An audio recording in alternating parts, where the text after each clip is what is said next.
Unlocking the mystery of phrasal verbs in passive voice. Hello, language explorers. Today, we're diving deep into the world of English grammar. We're specifically going to focus on phrasal verbs and how they're used in the passive voice. Don't worry if that sounds complicated.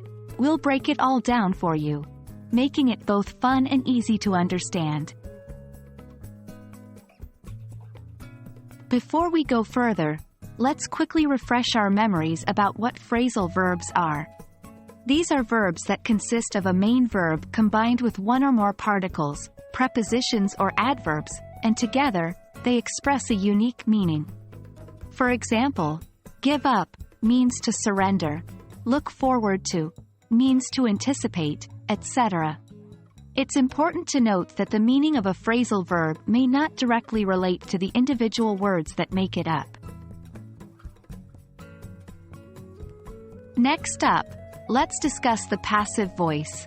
In English, sentences are often expressed in the active voice, where the subject of the sentence performs the action. However, in the passive voice, the subject of the sentence is acted upon. For instance, in the active sentence, John baked the cake, the subject John performs the action. But in its passive counterpart, the cake was baked by John. The subject, the cake, is being acted upon. Now comes the interesting part: using phrasal verbs in the passive voice. In such cases, the object of the phrasal verb becomes the subject in the passive sentence. For example, consider the active sentence: the company will call off the meeting. In this sentence, call off is a phrasal verb meaning to cancel. In the passive voice, the sentence becomes: the meeting will be called off by the company. Note the structure: object plus will be plus phrasal verb in past participle plus by plus subject. Here are some tips for using phrasal verbs in the passive voice. 1. Remember that not all phrasal verbs can be used in the passive voice.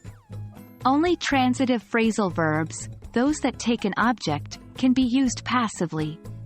For example, you can say, the match was called off due to rain, but not, John was woke up early, because wake up is intransitive and doesn't take an object.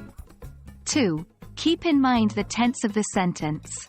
The verb form changes according to the tense, even in the passive voice.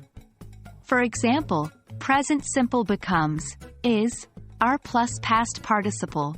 Past simple becomes was, were plus past participle, and so on.